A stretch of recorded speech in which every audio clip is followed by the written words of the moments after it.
Hi, I'm Dr. Lisa Thompson of drlisamthompson.com, and in this video we're concluding our discussion on the fear of selling. What are the biggest challenges that occur in preventing you from closing more sales, and either getting more reps or more customers into your business? This is taken from Grant Cardone's Sell or Be Sold book. If you don't have that book, I highly recommend that you pick it up, because there's a chapter in there where Grant sits down and he went and interviewed. He did a survey of salespeople around the United States and said, hey, what is the biggest challenge you have in closing more sales for your business? And people responded. And so what he did is he took the top responses, put them into a chapter in the book, and talks about how you can get solutions to overcoming those. And make sure you stay with me until the end of this video, because I can show you how you can get more training from Grant on these challenges that come up into your business.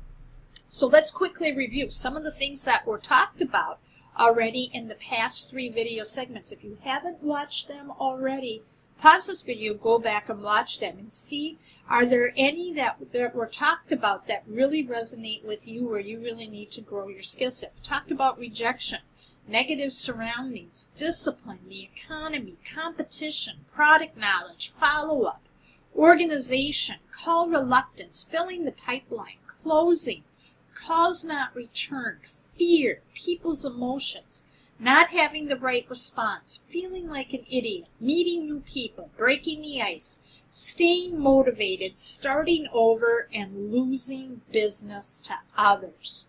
So here are the final ones that Grant talks about in the book. Lack of consistency. Lack of consistency in making sales boils down to a lack of discipline. Top earners do the right things long enough consistently. They constantly practice and focus on income-producing activities, which means they are reaching out to people to see if they're open. They're following up with people. They're meeting new people. They're creating content on social media, at least one new piece of content, where they're attracting people to them. They're following up with their list, writing an email to their list every single day so nobody forgets who they are. They're always doing what's needed. And they also set activity goals for the week and divorce themselves from the outcome.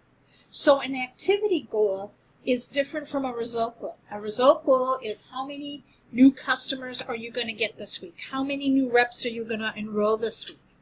How much money do you want to make this week? How many new leads are you going to get this week? How many new followers are you going to get this week? Activity goals are the action steps that you're going to do to get you to that target. So that might be making the phone calls, reaching out to people, following up with people, making those Facebook Lives, or doing that type of content creation. Those are activity goals. The one thing you have to understand is you cannot control the speed of the result. You cannot control when people are going to say yes and become a customer and give you their money, okay? What you can control are the activities. You've got to get addicted to the progress. So get in the habit of setting activity goals. Prospecting, reaching out to people. Okay, not everyone is your customer. This is the thing that's really sad in the network marketing industry, is they tell you to make out a list of 100 of friends and family and people you know. Not everybody is your customer. Not everybody wants to go and do a business. Not everybody wants your product or will be a perfect fit for your product. You want to go where there is a market for your product, because that is going to make it easier to generate sales quicker. So what you want to do is keep in mind, when you market to everyone, you market to no one. So know who is your audience, what are their biggest challenges, and how does your product or service solve their problem. And when you're prospecting, this is a cool little trick. See if they're open and give them an out. Okay? So it would go like this. I could show you how, without it interfering Would that be a benefit to you? Would you be open? Open is the operative word here. Would you be open to hearing more about it? If not, no big deal. Okay? Because what you're doing now is you're giving them that out. And a lot of times when you frame it this way, people are going to be more than receptive to hearing and wanting to know more about what you have to offer. Long hours. All right? And people are like, how can most successful people get so much stuff done? You got to remember, everybody, regardless of where you're at, whether you're first starting out or you're a top earner, we all have the same amount of time in the day. The question you have to ask yourself, are you working for your dreams or for someone else's? So you need to prioritize your time and figure out, what are you going to be doing to move yourself in the direction of creating the life of your dreams, okay? And Grant gives a really good example of this. It's not in the book, but I was on I attended a webinar where he was talking about setting New Year's resolutions. And he said with goal setting, you have to look at what you're going to do to improve your skill sets and practice. And somebody called and said that they spent a couple hours a night in the evening playing Xbox. He said, if you want to be a six-figure earner, you have to stop playing Xbox and devote your time to learning how to become a six-figure earner. So you have to start prioritizing your time, using the calendar to schedule. See, you have to switch from an employee mindset to an entrepreneur mindset. When you're an employee, you come in, you show up, you do your work, you punch in, punch out, you get a paycheck every 2 weeks.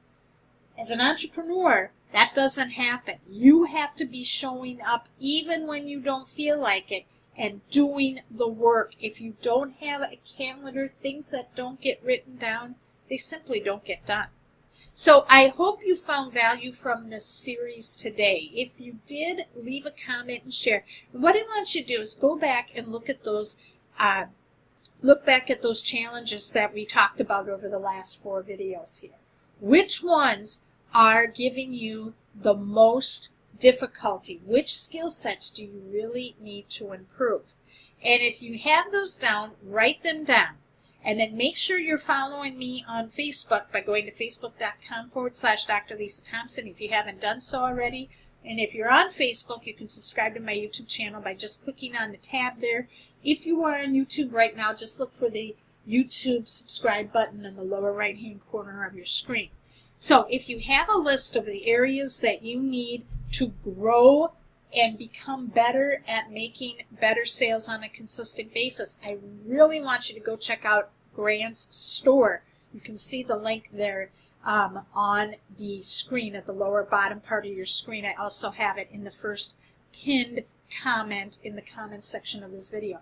Grant has a lot of great training available for you that can really help you in growing your skills. So go check that out.